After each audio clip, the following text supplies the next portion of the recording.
he also claims that, Diddy, he was using TD Jakes to fix his image. You believe that? Well, we saw that to be true anyway. That's what he was trying to do all that time. Race is not where the line is drawn. It's God's side and the other side. And we don't care nothing about the other side.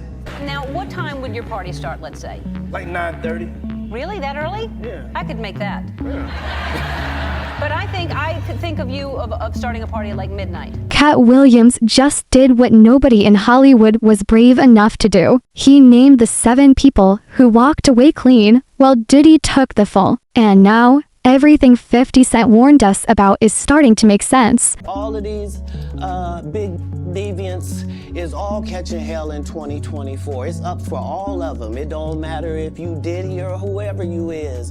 TG Jakes, any of them. All lies will be exposed. That's all.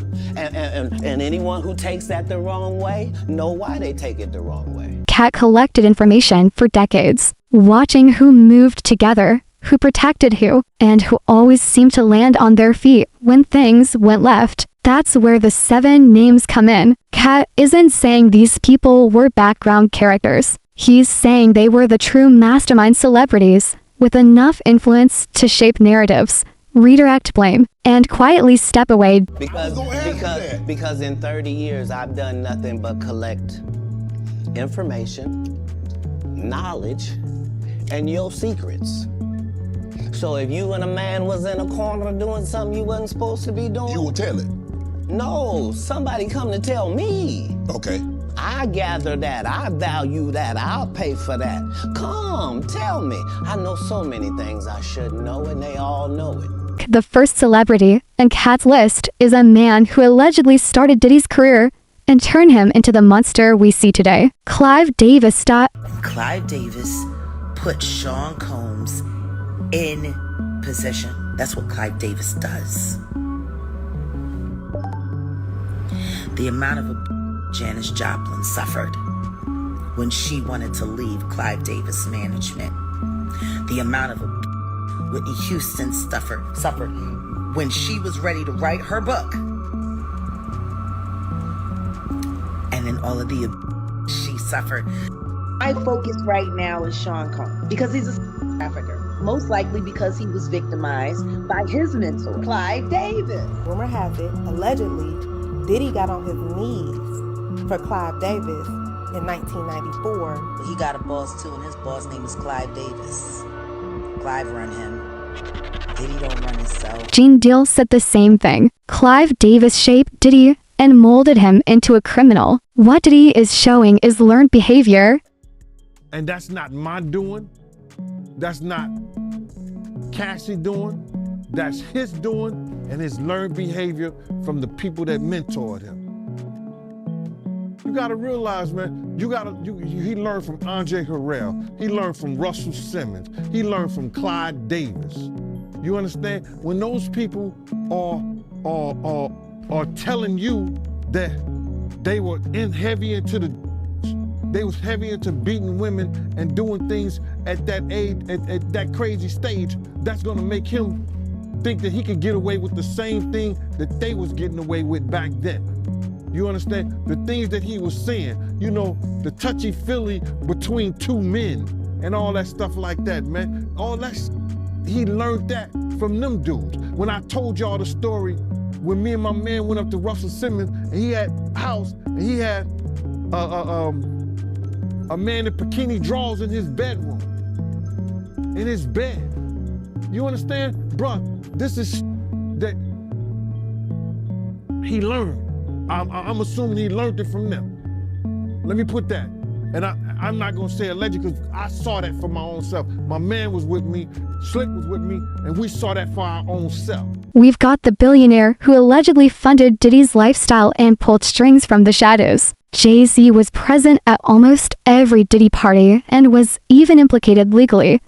But somehow, he always managed to get away. We know for a fact that an industry elite was seen on Diddy's freak-off tapes, but was never convicted. As more evidence comes out against Diddy, it's starting to become abundantly clear that the person seen with him was allegedly Jay-Z. How close was Diddy and Jay-Z? they was close enough that they wasn't playing basketball, they wasn't playing baseball, they wasn't playing football, and they wasn't playing hockey or soccer for Diddy to come on stage, pat him on his ass, and then make the statement to people in the world that can't nobody call me Sean but Jay-Z. Now, I don't know what kind of statement, and I can't say, I wish I could say half a homo, but I know I can't say it, but I don't know what kind of half a homo that is. And you trying to say that you're not close to somebody. You coming on stage, patting them on their ass, and then you making a broad statement to the public, can't nobody call me Sean but Sean Carter. And I heard Jay-Z said the same thing about them. But they were so close that they had matching white girls together. Because when they used to see each other, they used to say, yo, how your skinny white girl doing? He'd be like, yo, how your skinny white girl doing? So, I guess that's a certain type of closeness. I ain't know anything about that, man. I ain't know about, Jay touching his, so I gotta go see the video. I ain't hear about that. Come on, man. Everybody's seen that. 50 even pointed it out. Excuse me. When they was in ATL on stage. Remember when 50 bum rushed the stage with them? Yeah, I think I recall that. When Puff came on stage, first thing he did was pat Jay-Z on that. But I forgot.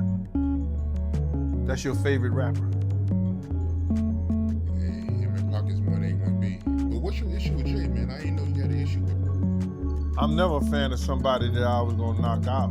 Jay-Z is portrayed as worse than Diddy because he's smarter and works in the shadows. Diddy's mistake was being loud about his crimes. Katt's point is that Jay did more, but he did it less publicly. He didn't attach his name to anything and let others draw attention while he stayed protected behind lawyers, brands, and rumors. Diddy took the fall when the wells started closing in around Diddy.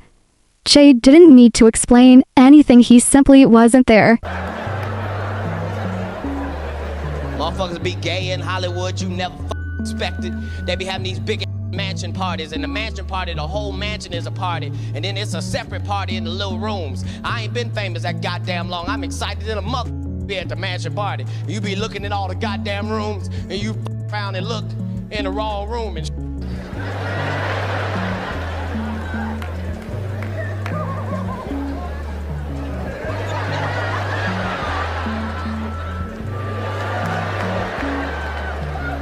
Nick, come here. Is that two kissing? Jay-Z also allegedly tried to destroy 50 Cent's career. Every time 50 planned to release an album, Jay-Z would flood the market with his own releases. Jay even had a whole team of artists coordinating album drops to drown out 50. Diddy and Jay built their brands on helping black artists. But according to this narrative, they only ever helped each other. Crazy because he hurried up and dropped Beyonce. There's mad rumors. Him and Beyonce dropped the album, so. Yeah, it was f***ed up what they did to Nas. Everyone in the industry knew about this. When someone like 50 operated independently and refused to fall in line, he became a problem not because he lacked talent, but because he couldn't be controlled. Jay allegedly hated 50 because 50 wasn't someone he could threaten and get away with it. I mean, Jay-Z's on a whole nother level. Like, I mean, you know, he's like, but you know what I like about 50? 50's on a whole nother level, but he's still approachable. You still get to meet the people and you know, Jay gotta remember the people that made him. You know, I'm not saying I don't got respect. I respect Jay-Z, 50, used to respect, you know, Diddy, but all that crazy. But, you know, I always respected him because I looked at, for New York, those were like the guys, you know what I'm saying? The guys with the most money and the most influence. So with Jay is like, when the last time you haven't seen Jay, so I think people are just gonna say that. You know what I'm saying? But for me, I mean, Jay, you know, you gotta remember, he didn't want 50 at the Super Bowl. That was crazy. Wait, Jay didn't want 50 at the Super Bowl? Know that? Yeah, he didn't want. I remember Eminem pushed for it. That was some hated. Yeah, I remember Eminem was like, I'm not gonna do it unless 50 does it. I heard that. Yeah, but I didn't know that Jay was trying to stop it. I don't think Jay. I don't know. 50 never told me that, but I don't think Jay wanted him there. I don't know. Because of what, some of the. I mean, back and forth, it's competition. You got to think. 50 always been competition for Jay. Remember, I'm about $1. What the 50 Cent?